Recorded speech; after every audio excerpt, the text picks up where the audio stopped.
Join us on this 8-mile kayak from Swansea to Port Talbot on Swansea Bay on the 9th of May 2024. Find out about the history of Swansea, Briton Ferry and Port Talbot. Discover what sort of paddling you can experience on Swansea Bay and learn about the Tawe River, the Neath River and the Afan River which flow into Swansea Bay along this route. This 8 miles kayak on Swansea Bay in southwest Wales took us from Swansea to Port Talbot. We launched from Swansea at 5:30 PM and paddled past the industrial port. After paddling along Jersey Marine Beach, we had a lunch stop at the mouth of the Neath Estuary. We continued eastwards along Aberavon Beach, finally landing at Port Talbot in the twilight at 9 PM. There's the guys inflating the kayaks and getting ready to go at the Swansea Point car park near the Swansea Marina. It's a couple hundred metres walk from the car park down to the beach. It's 5:30 PM and we're just going to launch from the beach at Swansea. You can see Mumbles in the distance over there. We're finally on the water, customarily behind schedule. It's looking back towards Kilby Hill. Swansea is thought to have been founded in 1013 as a Viking settlement established by the Danish king Sweyn Forkbeard, who had led a number of raiding parties in the area. We're paddling away from the Swansea beach with the mouth of the port on the left and Mumbles Head over on the right. We're just passing the entrance to Swansea Port over there and looking back towards Ethan and Archie bringing up the rear. Swansea Castle was built by the Normans in 1106, although only a fraction of the original castle is still visible today. The Anglo-Norman town of Swansea ran along the west bank of the original course of the Tawe River. The course of the Tawe River was altered in the 1800s as shown in these pictures, and it now runs a few hundred metres to the east of the original course, which was much closer to the castle.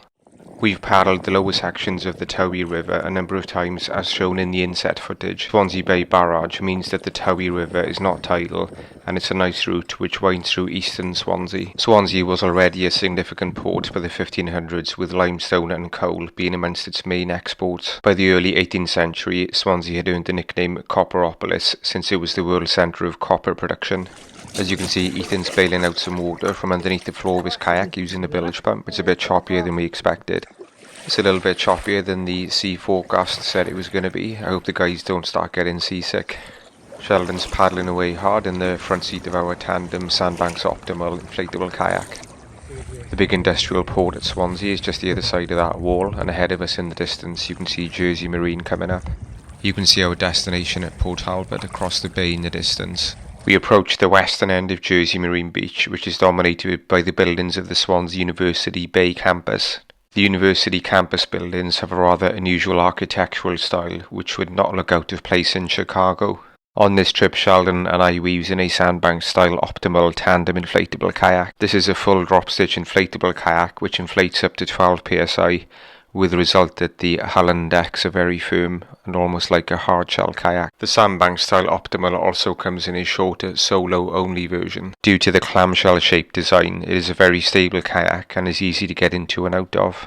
Ethan was using an Aqua Spirit inflatable kayak on this trip. He was using the solo version of the Aqua Spirit kayak, but it also comes in a longer tandem version. The Aqua Spirit is a stable kayak which is a high pressure drop stitch floor and lower pressure side tubes. At the rear of the pack in this footage, Archie was using an Aquatec Ottawa inflatable kayak. The Aquatec is similar to the Sandbanks since it is also a full drop stitch clamshell shaped kayak. We have uploaded full reviews of all 3 kayaks that we used on this trip to the product reviews playlist of our channel. Ahead of us across the bay, Port Talbot gradually edged closer as we paddled eastwards along Jersey Marine Beach. We're going to stop for a lunch break at the mouth of the Neath Estuary, which is about halfway along the route, which is just to the left of that tower ahead of us.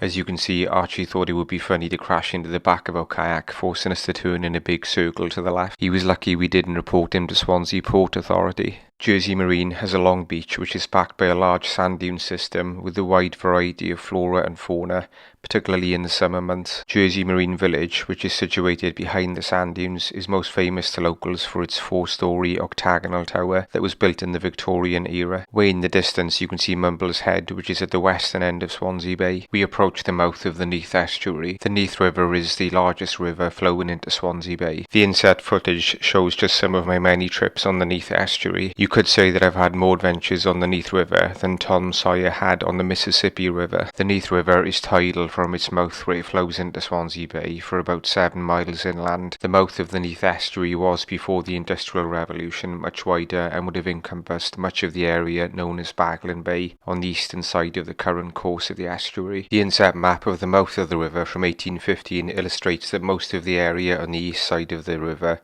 which is shown on the right of the picture, would have been a large bay. Indeed, the area, which is now comprised mostly of sand dunes, together with a mix of industrial and commercial development, is still known as Baglan Bay. Just upstream of the mouth of the estuary, the town of Briton Ferry runs along the east bank of the river. Its name originates from the ferry crossing which used to operate there. The Briton Ferry area became increasingly industrialised during the 1700s and 1800s. Not far upstream of where we stopped for a lunch break near the mouth of the estuary is the Briton Ferry dock, which was designed by Isambard Kingdom Brunel to handle coal and other goods. The inset old photos show how much the area has changed.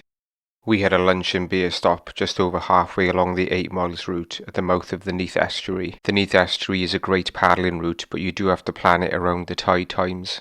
Looking east from where we stopped for lunch, you can see the 3 miles long beach at Aberavon trailing away towards Port Talbot. We're feeling refreshed and invigorated after our lunch and beer break, so we're just setting off for the final push along Aberavon Beach. Sheldon's in the captain's seat in the front of the kayak, looking super pumped for the paddle along Aberavon Beach. We're leaving the mouth of the estuary now, and it's a long straight paddle all the way to the harbour at Port Talbot. Sheldon's just spotted a big wave coming straight towards us. It should be okay as long as it doesn't break over us. I think we're going to be okay. Aberavon Beach stretches for 3 miles along the waterfront of Port Talbot and is a great place to paddle. There's a great view across the bay towards Swansea and Mumbles as the sun slowly sets in the west. Archie and Ethan are forming a rearguard action as we paddle along Aberavon Beach. The western half of Aberavon Beach is sand dunes, so the eastern half is built up, as you can see. At the far eastern end of Aberavon Beach you can see the large industrial port of Port Talbot, and this side of it is the much smaller harbour that we plan to land at. As usual, Aberavon Beach is quite busy, and you've even got some motorised paragliders whizzing around. Looking back west, the sun is setting on the horizon, and I think we're going to struggle to get to the harbour before it gets dark. Archie's still going strong in his Aquatec Ottawa inflatable kayak. You've got 2 motorised paragliders flying in opposite directions. I hope there's not a mid-air collision. We're just passing Remos, which is one of my favourite watering holes and places to eat on Aberavon beachfront. It's nice sitting out the front looking over the bay. That large grassy mound on the right of the picture is known locally as the Teletubbies Mound. Modern Port Talbot is a town formed from the merging of multiple villages including Baglan, Margam and Aberavon.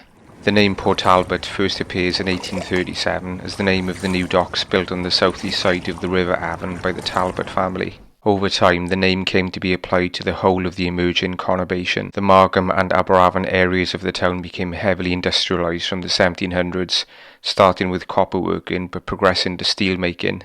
In 1970, a new deepwater harbour was opened to primarily serve the huge steelworks. The Afan River flows down the Avon Valley through Port Talbot and into the small harbour that we were landing at. The Afan River is tidal from the harbour up to Green Park Weir, which is about 1.5 miles upstream. It's a nice little paddle when the tide is in, as you can see from the inset footage, which shows some of my previous paddles up and down the river. You can always make it a longer route by starting somewhere on Aberavon Beach, paddling into the small harbour, and then up the river and back.